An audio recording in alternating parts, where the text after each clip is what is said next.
Good morning, y'all. Who am I kidding? Nobody's awake right now. And if you are awake, you're probably on the East Coast and on your way to your awesome 9 to 5. Which, why do we call it 9 to 5? Because most people have to be in at work like 8. I never understood that.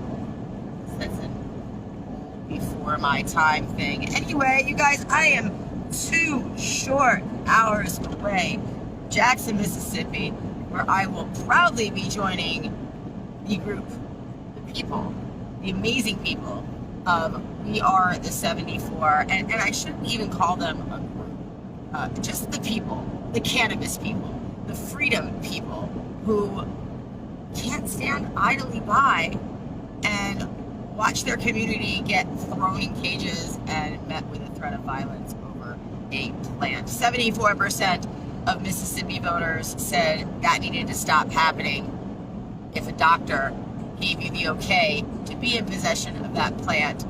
But the Mississippi Supreme Court said, sad, too bad, which is why I'm taking this journey. I am almost there, you guys. Thank you so much. I wouldn't be this far without the cannabis community. I literally would not have made it. Thank you so much to my first sponsor, Natural Options for Wellness, Cindy Fox over in Maryland, who helps patients get hooked up with doctors so they too can have their medical cannabis needs met. At least Maryland has that freedom. We need to get Mississippi that freedom. We need to get the entire nation that freedom. And, you know, this isn't just a state issue, even though, you know, technically it is. If Mississippi doesn't pass this initiative that 74% of the voting population said yes to, it doesn't mean that like California and Colorado are going to be affected immediately, but will they? If the nation sees that the cannabis community will lay down and accept this type of treatment, they're going to keep doing it. If the nation sees the nationwide cannabis community come out to the aid of the people of Mississippi when they are being shit on so hard. I mean, they did everything the way they're supposed to, and still they're being told no. That will send waves across the country that the cannabis community is not a force to be reckoned with. And we're not. We're not. And it's not just the cannabis community. You don't have to be a cannabis smoker to be a part of this cannabis community. You could just know somebody who you know has been harassed and met with the threat of violence or even actual violence over their cannabis in the past. Stand with them. Speak up.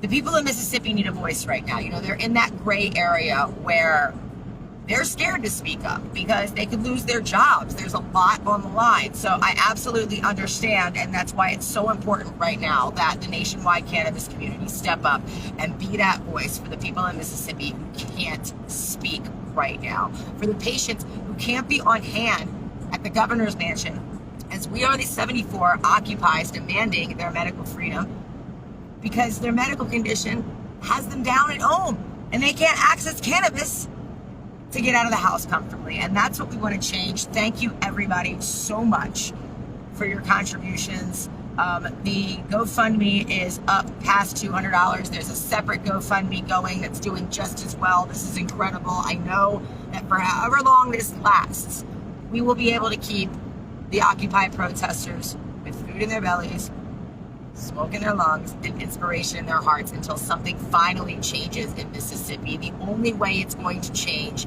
is if we change it.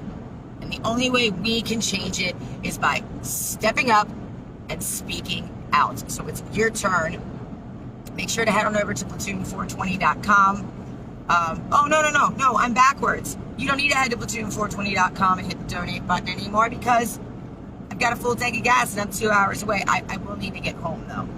But make sure you keep hitting up that GoFundMe. That GoFundMe goes directly to logistics around this Occupy protest. So if somebody needs a ride, we'll be able to get them there.